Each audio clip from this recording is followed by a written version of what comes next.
யோபு 8ஆம் அதிகாரம். அப்பொழுது சூகியனான பில்தாத் பிரதியுத்தரமாக, நீர் எந்த மட்டும் இப்படிப்பட்டவைகளை பேசுவீர்? எதுவரைக்கும் உம்முடைய வாயின் வார்த்தைகள் பலமான காற்றை போல் இருக்கும்? தேவன் நியாயத்தை புரட்டுவாரோ? சர்வ வல்லவர் நீதியை புரட்டுவாரோ? உம்முடைய பிள்ளைகள் அவருக்கு விரோதமாய் பாவம் செய்திருந்தாலும் அவர்களுடைய பாதகத்தின் ஆக்கினைக்கு அவர்களை அவர் ஒப்புக் கொடுத்திருந்தாலும், நீர் தேவனை ஏற்கனவே தேடி சர்வ வல்லவரை நோக்கி விண்ணப்பம் செய்து சுத்தமும் செம்மையுமாய் இருந்தீரையானால், அப்பொழுது அவர் உமக்காக விழித்து நீதியுள்ள உம்முடைய வாசஸ்தலத்தை சாங்கோபாங்கமாக்குவார்.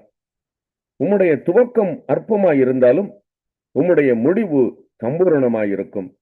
ஆகையால் நீர் முந்தின தலைமுறையாரிடத்தில் விசாரித்து அவர்கள் முன்னோர்களின் செய்தியை ஆராய்ந்து பாரும். நாம் நேற்று உண்டானவர்கள் ஒன்றும் அறியோம். பூமியின் மேல் நம்முடைய நாட்கள் நிழலை போல் இருக்கிறது. அவர்கள் உமக்கு உபதேசித்து உமக்கு தெரிவித்து தங்கள் இருதயத்தில் இருக்கும் நியாயங்களை வெளிப்படுத்துவார்கள் அல்லவோ? சேரில்லாமல் நாணல் ஓங்கி வளருமோ? தண்ணீர் இல்லாமல் கோரைப்புல் முளைக்குமோ? அது இன்னும் பச்சையாய் இருக்கும் போதே அறுக்கப்படாதிருந்தும் மற்ற எந்த புல்லை பார்க்கிலும் சீக்கிரமாய் வாடிப்போம் அல்லவோ? தேவனை மறக்கிற எல்லாருடைய வழிகளும் அப்படியே இருக்கும். மாயக்காரரின் நம்பிக்கை அழிந்து போம். அவனுடைய வீண் எண்ணம் அற்றுப்போய் அவனுடைய நம்பிக்கை சிலந்தி பூச்சி வீடு போல் இருக்கும். ஒருவன் அதன் வீட்டின் மேல் சாய்ந்தால் அது நிலைக்க மாட்டாது, அதை பிடித்தால் அது நிற்காது. வெயில் எரிக்காததற்கு முன்னே அவன் பச்சை செடி, அதன் கொடிகள் அவன் தோட்டத்தின் மேலே படரும். அதன் வேர்கள் கற்குவியலில் சிக்கி கற்பாறையை நாடும். அது அதனிடத்தில் இராதபடிக்கு நிர்மூலமான பின் அது இருந்த இடம் உன்னை நான் கண்டதில்லை என்று மறுதலிக்கும். இதோ அவன் வழியின் மகிழ்ச்சி இப்படியே போகிறது. ஆனாலும் வேறே பேர் மண்ணிலிருந்து முளைப்பார்கள். இதோ தேவன் உத்தமனை வெறுக்கிறதும் இல்லை, பொல்லாதவர்களுக்கு கை கொடுக்கிறதும் இல்லை. இனி அவர் உம்முடைய வாயை நகைப்பினாலும் உம்முடைய உதடுகளை கம்பீரத்தினாலும் நிரப்புவார்.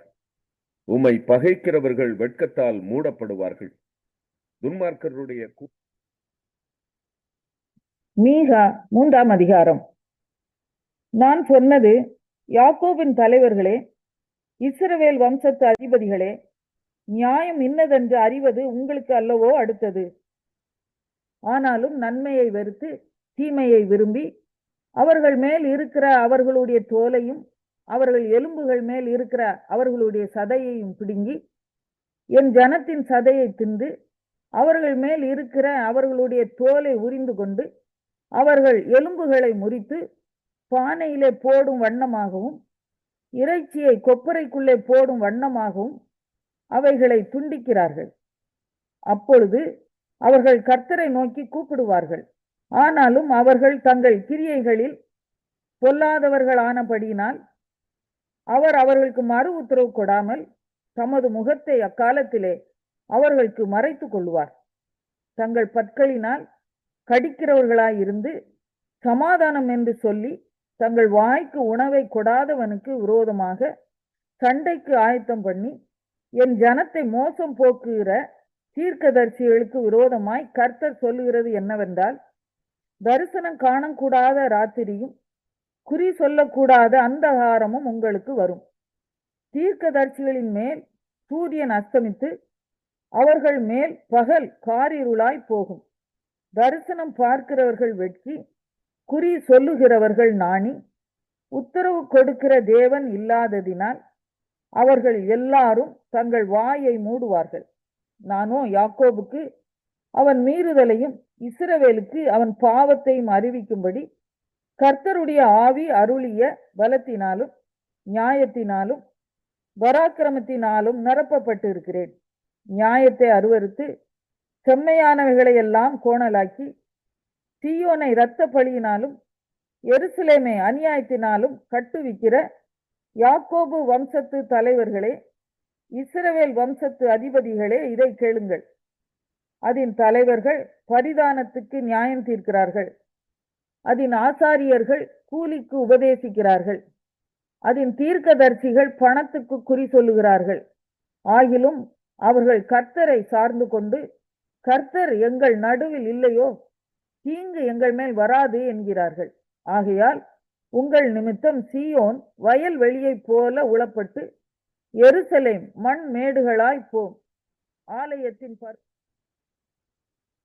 மீகா 4ஆம் அதிகாரம்.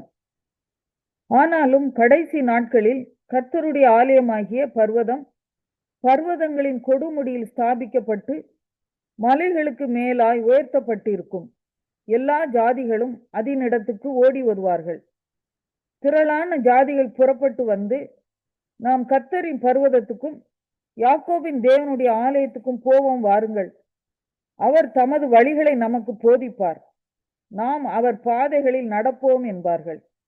ஏனெனில் சீயோனில் இருந்து வேதமும் எருசலேமில் இருந்து கர்த்தரின் வசனமும் வெளிப்படும். அவர் திரளான ஜனங்களுக்குள் நியாயம் தீர்த்து தூரத்தில் உள்ள பலத்த ஜாதிகளை கடிந்து கொள்வார். அப்பொழுது அவர்கள் தங்கள் பட்டயங்களை மண்வெட்டிகளாகவும் தங்கள் ஈட்டிகளை அரிவாள்களாகவும் அடிப்பார்கள். ஒரு ஜாதிக்கு விரோதமாய் மறு ஜாதி பட்டயம் எடுப்பதில்லை. இனி அவர்கள் யுத்தத்தை கற்பதும் இல்லை. அவன் தன் தன் திராட்சை செடி நிழலிலும் தன் தன் அத்தி மரத்தின் நிழலிலும் பயப்படுத்துவார் இல்லாமல் உட்காருவான். சேனைகளுடைய கர்த்தரின் வாய் இதை சொல்லிட்டு, சகல ஜனங்களும் தங்கள் தங்கள் தேவனுடைய நாமத்தை பற்றி கொண்டு நடப்பார்கள். நாங்களும் எங்கள் தேவனாகிய கர்த்தருடைய நாமத்தை பற்றி கொண்டு என்றென்றைக்கும் உள்ள சதா காலங்களிலும் நடப்போம். கர்த்தர் சொல்லுகிறது என்னவென்றால், அந்நாளிலே நான் நொண்டியானவளை சேர்த்து தள்ளுண்டவளையும் தீங்கு அனுபவித்தவளையும் கூட்டிக் கொண்டு நொண்டியானவளை மீதியான ஜனமாகவும் தூரமாய் தள்ளுண்டு போனவளை பலத்த ஜாதியாகவும் வைப்பேன்.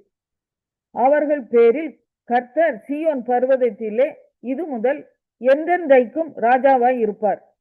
மந்தையின் துர்க்கமே, சீயோன் குமாரத்தின் அரணே, முந்தின ஆளுகை உன்னிடத்தில் வரும். ராஜரீகம் எருசலேம் குமாரத்தினிடத்தில் வரும். இப்போதும் நீ சத்தமிட்டு கதறுவானேன்? ராஜாவானவர் உன்னிடத்தில் இல்லையோ? உன் ஆலோசனைக்காரர் அழிந்து போனார்களோ? பிரசவிக்கிற ஸ்திரீக்கு ஒத்த வேதனை உனக்கு உண்டாகும். சீயோன் குமாரத்தியே, பிரசவ ஸ்திரீயைப் போல அம்பாயப்பட்டு வேதனைப்படு. நீ இப்போது நகரத்திலிருந்து புறப்பட்டு வெளிகளில் தங்கி பாபிலோன் வரைக்கும் போவாய். அங்கே விடுவிக்கப்படுவாய். அங்கே கர்த்தர் உன்னை உன் சத்துருக்களின் கைக்கு நீங்களாக்கி மீட்பார். சீயோன் தீட்டுப்படுவாளாக, எங்கள் கண் அவளை காண்பதாக என்று சொல்லி அநேக ஜாதியார் உனக்கு விரோதமாக கூடியிருக்கிறார்கள். ஆனாலும் அவர்கள் கர்த்தருடைய நினைவுகளை அறியாமலும் அவருடைய யோசனையை உணராமலும் இருக்கிறார்கள். அவர் அரிக்கட்டுகளைப் போல அவர்களை களத்திலே சேர்ப்பார். சீயோன் குமாரத்தியே, நீ எழுந்து போரடி. நான் உன் கொம்புகளை இரும்பும் உன் குளம்புகளை வெண்கலமும் ஆக்குவேன். நீ அநேக ஜனங்களை நொறுக்கி போடுவாய். அவர்கள் தேடி சேர்த்ததை நீ கர்த்தருக்கென்றும் அவர்களுடைய ஆஸ்தியை பூமிக்கெல்லாம். எபிரேயர் 13ஆம் அதிகாரம். சகோதர சிநேகம் நிலைத்திருக்க கடவது. அந்நியரை உபசரிக்க மறவாதிருங்கள். அதனாலே சிலர் அறியாமல் தேவதூதரையும் உபசரித்ததுண்டு. கட்டப்பட்டிருக்கிறவர்களோட நீங்களும் கட்டப்பட்டவர்கள் போல அவர்களை நினைத்து கொள்ளுங்கள். நீங்களும் சரீரத்தோடு இருக்கிறவர்கள் என்று அறிந்து தீங்கு அனுபவிக்கிறவர்களை நினைத்து கொள்ளுங்கள். விவாகம் யாவருக்குள்ளும் கனமுள்ளதாயும் விவாக மஞ்சம் அசூசிப்படாததாயும் இருப்பதாக. வேசி கள்ளரையும் விபச்சாரக்காரரையும் தேவன் நியாயம் தீர்ப்பார். நீங்கள் பண ஆசை இல்லாதவர்களாய் நடந்து உங்களுக்கு இருக்கிறவைகள் போதும் என்று எண்ணுங்கள். நான் உன்னை விட்டு விலகுவதும் இல்லை, உன்னை கைவிடுவதும் இல்லை என்று அவர் சொல்லி இருக்கிறாரே. அதனாலே நாம் தைரியம் கொண்டு, கர்த்தர் எனக்கு சகாயர், நான் பயப்படேன், மனுஷன் எனக்கு என்ன செய்வான் என்று சொல்லலாமே. தேவ வசனத்தை உங்களுக்கு போதித்து உங்களை நடத்தினவர்களை நீங்கள் நினைத்து அவர்களுடைய நடக்கையின் முடிவை நன்றாய் சிந்தித்து அவர்களுடைய விசுவாசத்தை பின்பற்றுங்கள். இயேசு கிறிஸ்து நேற்றும் இன்றும் என்றும் மாறாதவராய் இருக்கிறார். பலவிதமான அந்நிய போதனைகளால் அலைப்புண்டு திரியாதிருங்கள். போஜன பதார்த்தங்களினால் அல்ல, கிருபையினாலே இருதயம் ஸ்திரப்படுகிறது நல்லது. போஜன பதார்த்தங்களில் முயற்சி செய்கிறவர்கள் பலனடையவில்லையே.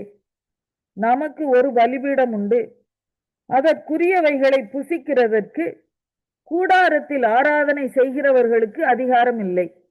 ஏனென்றால் எந்த மிருகங்களுடைய இரத்தம் பாவங்களின் நிமித்தமாக பரிசுத்த ஸ்தலத்துக்குள் பிரதான ஆசாரியனாலே கொண்டு வரப்படுகிறதோ அந்த மிருகங்களின் உடல்கள் பாளையத்துக்கு புறம்பே சுட்டரிக்கப்படும். அந்தபடியே இயேசுவும் தம்முடைய சொந்த இரத்தத்தினாலே ஜனத்தை பரிசுத்தம் செய்யும்படியாக நகர வாசலுக்கு புறம்பே பாடுபட்டார். ஆகையால் நாம் அவருடைய நிந்தையை சுமந்து பாளையத்துக்கு புறம்பே அவரிடத்திற்கு புறப்பட்டு போக கடவோம். நிலையான நகரம் நமக்கு இங்கே இல்லை, வரப்போகிறதையே நாடி தேடுகிறோம். ஆகையால் அவருடைய நாமத்தை துதிக்கும் உதடுகளின் கனியாகிய ஸ்தோத்திர பலியை அவர் மூலமாய் எப்போதும் தேவனுக்கு செலுத்த கடவோம். அன்றியும் நன்மை செய்யவும் தான தர்மம் பண்ணவும் மறவாதிருங்கள். இப்படிப்பட்ட பலிகளின் மேல் தேவன் பிரியமாய் இருக்கிறார். உங்களை நடத்துகிறவர்கள் உங்கள் ஆத்துமாக்களுக்காக உத்தரவாதம் பண்ணுகிறவர்களாய் விழித்திருக்கிறவர்களானபடியால் அவர்கள் துக்கத்தோட அல்ல, சந்தோஷத்தோட அதை செய்யும்படி அவர்களுக்கு கீழ்ப்படிந்து அடங்குங்கள். அவர்கள் துக்கத்தோட அப்படி செய்தால் அது உங்களுக்கு பிரயோஜனமாய் இருக்க மாட்டாதே. எங்களுக்காக வேண்டிக் கொள்ளுங்கள். நாங்கள் நல் மனசாட்சி உள்ளவர்களாய் எல்லாவற்றிலும் யோக்கியமாய் நடக்க விரும்புகிறோம் என்று நிச்சயித்திருக்கிறோம். நான் அதி சீக்கிரமாய் உங்களிடத்தில் வரும்படிக்கு நீங்கள் இப்படி வேண்டிக் கொள்ளும்படி அதிகமாய் கேட்டுக்கொள்கிறேன்.